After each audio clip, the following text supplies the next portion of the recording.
Fundraising ist keine Glückssache. Fundraising lässt sich planen. Wie das geht, zeigen wir euch in 7 konkreten Schritten.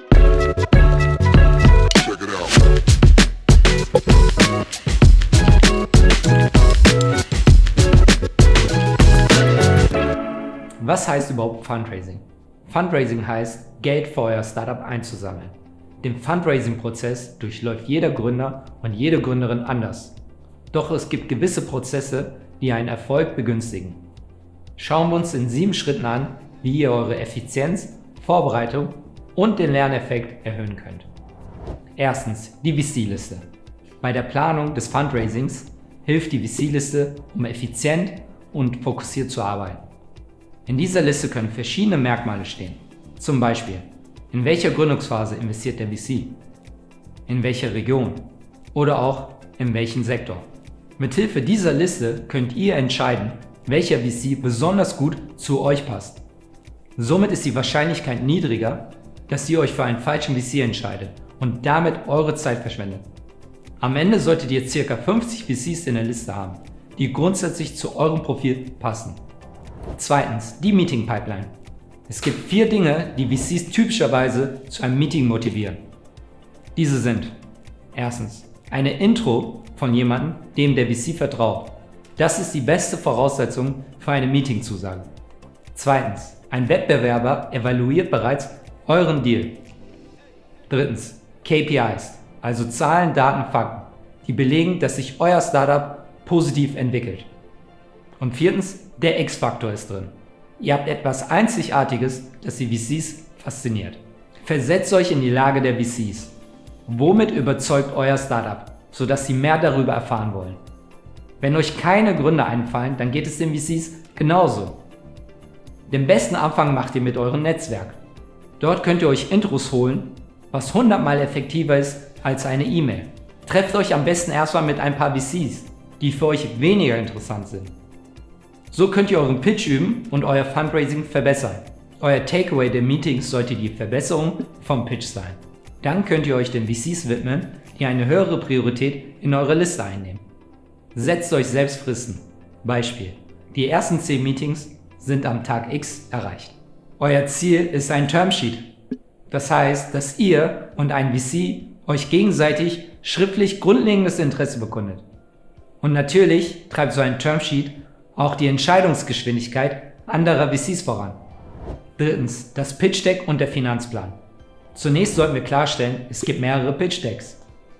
Euer Intro-Pitch Deck schickt ihr, um einen Termin zur Vorstellung zu erhalten. Für jedes Meeting erstellt ihr dann ein individuelles Pitch Deck, das an die Erwartungen des jeweiligen VC angepasst ist. Wenn ich als VC beispielsweise Fehler im Pitch Deck entdecke, dann frage ich mich, kann euer Team die Fehler, die ich sehe, bei einem Kundengespräch vermeiden? Wenn die Präsentation zu lang wird, sagen wir 70 Slides, frage ich mich, ob euer Team das richtige Urteilsvermögen über relevante Inhalte mitbringt. Der oder die CEO muss in 5 bis 10 Minuten alle wichtigen Informationen vermitteln können. Klappt es nicht, so müsst ihr ernsthaft reflektieren, wie ihr den Pitch klarer gestalten könnt oder eure Storytelling-Fähigkeiten verbessern. Ausschlaggebend ist auch euer Finanzplan. Konservative Zahlen sind besser als unrealistische Annahmen. Ich rate euch, haltet mehrere Finanzpläne bereit.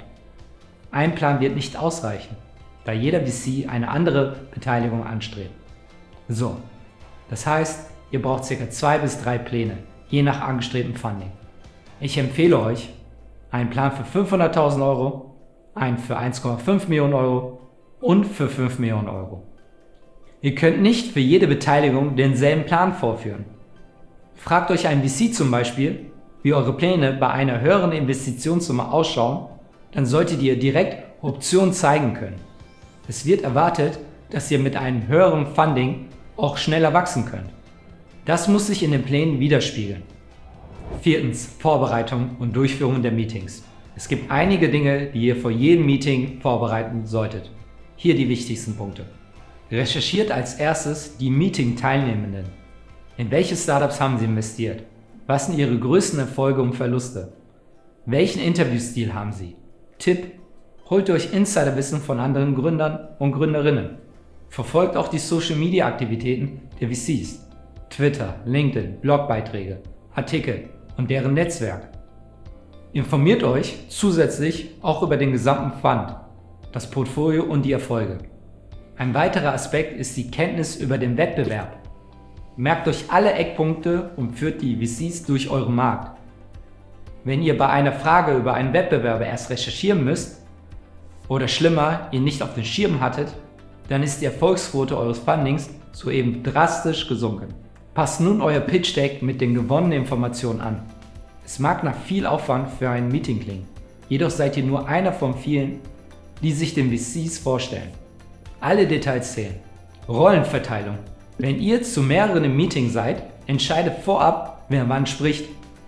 Einige Teams bevorzugen es, die Slides untereinander aufzuteilen. Andere lassen dem oder der CEO den Vorrang und decken die detaillierten Fragen nach der Präsentation ab.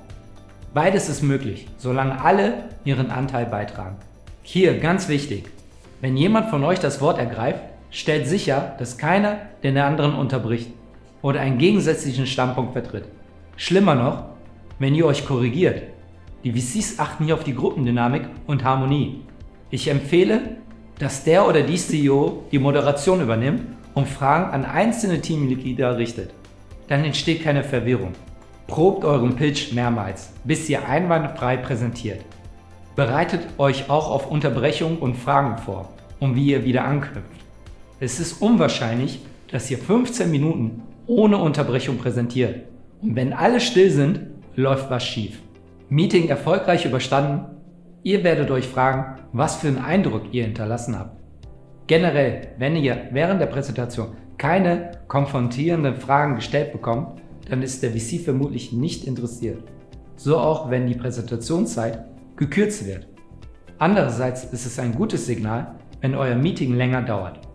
Vielversprechend wird es dann, wenn über die Timeline und die nächsten Schritte gesprochen wird. Schließlich solltet ihr niemals ein Gespräch beenden, bevor ihr nicht herausgefunden habt, wo ihr steht. Indem ihr Fragen stellt wie geht es jetzt weiter? Brauchen Sie weitere Informationen von uns?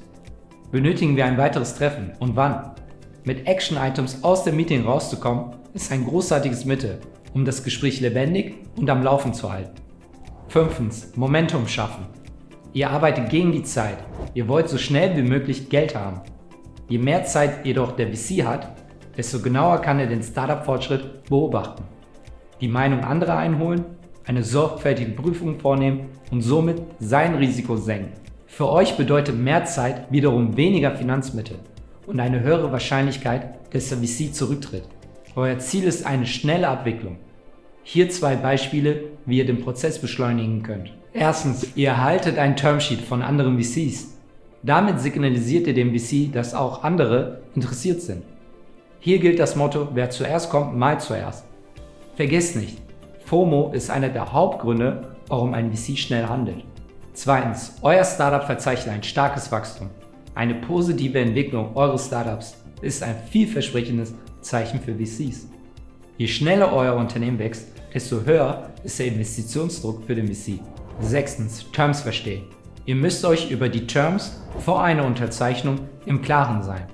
Die wichtigsten Aspekte, auf die ihr achten solltet, sind: Schließt euer Fundraising so schnell wie möglich ab, damit ihr euch auf den Aufbau eures Startups konzentrieren könnt. Der VC sollte ein langfristiger Partner sein. Stellt sicher, dass euer Tagesgeschäft nicht beeinträchtigt wird, wenn ein VC ein Vetorecht verlangt. Im Gegensatz zu dem, was verbreitet wird, ist die Valuation, also der Wert eures Startups, da noch nicht ausschlaggebend. Die Valuation ist erst dann wichtig, wenn die Details geklärt sind. Ist sie zu hoch, kann es zu Problemen in den nächsten Investitionsrunden führen. Zum Beispiel erwarten VCs in der nächsten Runde bereits einen Anstieg um das Dreifache. Hier kann es passieren, dass die VCs enttäuscht sind, wenn ihr die Erwartungen bei eurer nächsten Finanzierungsrunde nicht erfüllen könnt. Schließlich solltet ihr einen gut vorbereiteten Cap-Table, die die Besitzverhältnisse eures Startups abbildet, die ihr sehr gut versteht, haben. Ein üblicher Fehler ist hier eine zu niedrige Beteiligung der Gründer und Gründerinnen durch die Dilution, wo es um die Verwässerung der Beteiligung geht. Ihr solltet eine Dilution zwischen 20% und 30% pro Finanzierungsrunde anstreben. Tipp: Nach der Seed-Runde solltet ihr als Gründer oder Gründerin immer noch mindestens 60% der Anteile halten. 7. Deal abschließen. Interesse und Komplimente der VCs haben keinerlei Bedeutung. Verbale Zusagen genauso wenig. Ein unterzeichnetes Termsheet reicht nicht. Selbst eine bindende und unterzeichnete Vereinbarung hilft euch auch noch nicht. Euer Ziel ist es, das Geld auf eurem Geschäftskonto zu sehen. Also mein Fazit: Erstellt eure VC-Liste, Pitch-Deck, Finanzplan und bereitet euch auf die VC-Meetings vor. Schafft Momentum und versteht die VC-Terms, damit ihr den Deal erfolgreich abschließen könnt. Jetzt habt ihr den Plan und müsst nur noch starten.